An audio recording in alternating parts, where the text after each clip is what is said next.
25th of June, 2146, Imperial Calendar. Elijah's legs ached with exhaustion, but he couldn't remember how long they had walked. Time seemed to lose all meaning in the vast expanse of the Locust Plains. The group of soldiers and refugees had been trekking through this desolate land for what felt like weeks now. With Imperial aircraft and helicopters constantly patrolling the skies, they were forced to only travel during the safety of dawn and dusk. The day was too easily spotted by the enemy, and the night was fraught with danger from wild animals. According to Alexander, their closest destination was Pinegrove, a city that the Imperials were also aware of. Days ago, they had witnessed a massive convoy headed towards Pinegrove. Now, they only encountered sporadic supply trucks and occasional armoured patrol cars. While the grassy sea was beautiful, it made navigation nearly impossible. Their electronic devices and navigational tools had long since run out of battery, leaving them to rely on rough estimates and sticking close to roads and train tracks, which also made their journey more easily detectable by any enemies that may be lurking nearby. Alexander, the highest-ranking soldier in the ragtag group, had been unanimously elected as their leader. He exuded a natural charisma and sense of authority that drew people to him, making them willingly follow his lead. The civilians in the group also looked up to Alexander, knowing that he was the vice commander of the old Alliance base and likely the most qualified to guide them through these uncertain times. Despite the weight of responsibility on his shoulders, Alexander had risen to the challenge with grace and determination. He provided not only tactical guidance, but also emotional support to this group of weary and depressed individuals. His reassuring presence and unwavering strength gave them hope for a better future. But for Elijah and his family, Alexander was more than just a leader. Ever since they left Cyrenia, they had struggled with the loss of their father and husband, Sebastian, who had been killed in battle. They could see the guilt that still weighed heavily on Alexander's shoulders for not being able to save Sebastian. In response, he treated Elijah and his family with extra care and kindness, acting as a surrogate father figure and easing their pain in any way he could. Ever since they left the city, Lily's gunshot wound had worsened at an alarming rate. Her pale complexion was now tinged with a sickly green, and she had developed a high fever that left her delirious and weak. With no adequate medical aid, all they could do was staunch the bleeding and pray for her survival. The bullet still lodged in her leg, causing excruciating pain with every movement. The group took turns carrying her on a makeshift stretcher as they trudged through the unforgiving terrain. It was clear that without proper medical care, she would not make it much longer. Alina and Zoe did their best to tend to her needs, but resources were scarce, and clean water was a luxury in these desperate times. They survived on the limited supplies they had brought with them and whatever wild game they could catch. But it was never enough to feed everyone. Most of them could only afford one meal a day, stretching their rations as far as they could go. Water was also a constant concern. The local plain was teeming with life, but there were no visible rivers for miles. Underground streams provided their only source of water, requiring them to dig deep into the ground. However, even this simple task drew unnecessary attention to their small group. As they continue to walk, more and more people come to agree with the idea of leaving Lily behind. It is the most logical choice for their survival as a group. Despite his sadness at abandoning a childhood friend, Elijah understands that their efforts to save her will only prolong their own suffering. Alexander, however, refuses to leave anyone behind and insists they can still find a way to save her. It is clear that even Alexander, who has been the strongest and most resilient among them, is visibly exhausted and worn down. "Let's make camp," he says, looking back at the group. "There's no point in walking blindly in the dark anymore." The group arranges themselves in a diamond formation, with soldiers on the outside and civilians on the inside. As everyone starts to drop their meager belongings on the ground in an attempt to catch some much-needed rest, a few soldiers head off into the darkness with what remains of their flashlights to hunt for food. Alexander then approaches Alina and asks, "How is Lily doing?" "Not good," Alina replies wearily. "Her fever won't go down, and we don't have anything that can help." "How are you holding up?" Alexander asks. I'm doing my best to keep it together, especially for the sake of the kids, Alina responds. And how about you? Truthfully, not great, admits Alexander. Sebastian would have handled this situation much better than I am. I still remember when we were junior officers in wilderness survival training and he disappeared from camp at night, scaring all of us before returning with wild game for us to eat.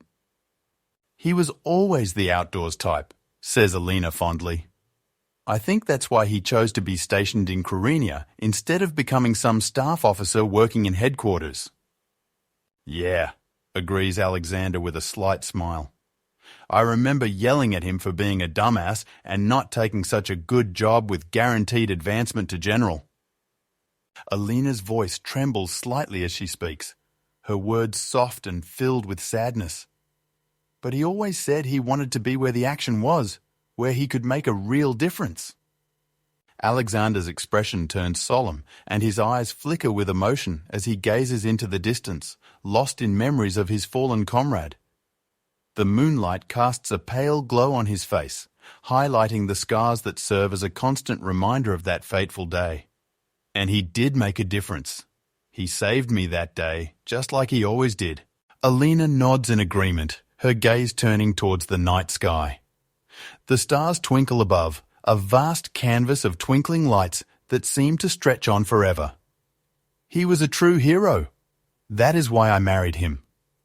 As the night settled around them, the group huddled closer to each other for warmth against the chilly air. The moon cast a pale glow over the scene, illuminating the worried faces of the soldiers. Suddenly, a group of soldiers returned from their hunt and hastily whispered to Alexander, "Sir, we found something you might want to check out." Alexander stood up, his breath visible in the cold air, and glanced back at Alina before saying, "I will be right back." He went with the soldiers, with Elijah following close behind. As they arrived at their destination, they saw a white cargo truck with a canvas roof. Painted on the side was the white and gold emblem of the Royal Forces. 3 soldiers dressed in white and grey camouflage gear were gathered around a propane stove. The group approached quietly, close enough to barely hear the soldiers talking amongst themselves. "Kaz, you know Imperial," Alexander whispered to his companion. "What are they saying?" "They're saying they hit an animal, which caused their truck to break down," Kaz replied, while lying next to Alexander. "They won't be able to get it fixed until morning when a repair team arrives."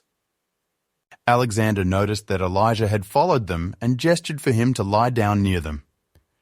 "You see there," he said while pointing towards the truck. "They belong to Imperial Royal Forces. Unlike the Imperial Forces, they pose no real threat to us." Elijah considered this before questioning, "So why don't we go and deal with them? Maybe we can search for supplies." "The real threat is if a patrol finds them dead or missing," Alexander explained. "It would bring more attention to us. Plus, judging by the canvas-covered truck, it's likely only carrying living supplies or MREs. Elijah nodded in understanding, his eyes narrowing in concentration as he listened to Alexander's plan. "So what is the plan?" he asked, eager to take action. "The plan is for them to go to sleep and for us to take a look in their trucks," replied Alexander confidently. "Since they believe themselves to be safe, they won't have posted any guards." Elijah watched as the soldiers cooked and ate their dinner, biding his time as he waited for the signal from Alexander. They needed to make sure the soldiers were sound asleep before they could begin their search. After an hour had passed, Elijah joined Alexander and the rest of the group in sneaking towards the trucks. As they approached, they noticed that the back of one of the trucks was already open and its contents spilled onto the ground. Boxes upon boxes labelled with Imperial letters were scattered around, marked as Survival Pack Heat. Kaz pointed this out to Alexander, who nodded in understanding. Curiosity getting the best of him, Elijah climbed onto the bed of the truck to get a closer look. Seeing him start to climb, Alexander reached out to grab him and stop him, but it was too late. With one misstep, Elijah slipped and fell into the truck bed with a loud thud. The sudden noise caused everyone to freeze in place, fear flashing through their eyes as they realized what had happened. Elijah lay frozen in shock within the truck bed, his mistake exposing their presence to the slumbering soldiers. The passenger side door violently swung open, and a soldier leaped out, his flashlight blinding the stunned group. Realizing the situation, he dropped his weapon in a panic and screamed for backup. As he continued to yell for help, he frantically grabbed his gun and began firing at the group, sending them diving for cover. Another soldier emerged from the driver's side door, joining in on the assault.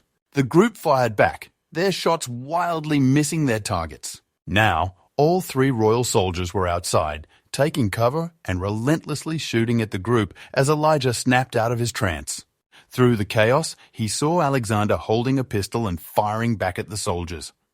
Spotting Elijah, Alexander gestured for him to wait. Suddenly, a voice in the group shouted, "Grenade!" as an explosion erupted next to them. The group retaliated with their own grenades, lobbing them toward the royal soldiers but missing their mark. A second soldier in the group began suppressing the enemy with rapid fire, while another flanked around to attack from behind. Without warning, a grenade flew in from the other side, and Alexander reacted quickly, kicking it away just before it exploded in midair, sending shrapnel flying everywhere. The flanking soldier finally reached his target and unleashed a stream of bullets that struck one of the royal soldiers in the chest and head, killing him instantly. The remaining royal soldier realized he was being flanked and opened fire at the attacker, managing to graze him on his helmet as he dove for cover. In a split-second decision, one of Alexander's men grabbed another grenade to throw at the enemy, but was shot in the hand by the remaining royal soldier, causing him to drop it amongst his fellow soldiers. With no other options left, the injured soldier threw himself over the grenade, sacrificing himself as it exploded beneath him. While this distraction took place, the flanking soldier was able to take out another royal soldier with a flurry of bullets, his vest absorbing most of the shots, but a well-aimed headshot ending his life. With all of his comrades now dead, the last royal soldier charged towards the group, only to be stopped by a shot from Alexander's pistol, dropping him to the ground. Surveying the carnage around them and fearing that the sound of gunfire would attract more enemies, Alexander ordered his men to gather as much supplies as they could and leave. He looked at the lifeless body of their fallen friend, Brad, and knew there was no way they could carry him back. With a heavy heart, he decided to leave him behind. Glancing over at Elijah, who had frozen in fear during the intense gunfight, Alexander's anger boiled over as he tersely told him, "Next time, stay with the civilians." He roughly grabbed Elijah's arm and pulled him along.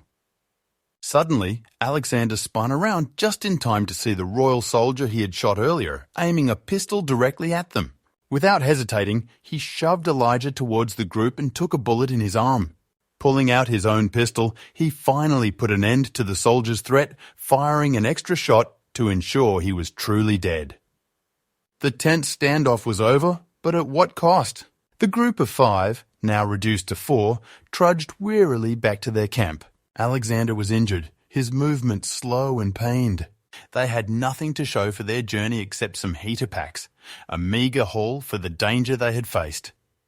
Elijah couldn't shake the guilt he felt, knowing that his actions had cost a fellow soldier his life.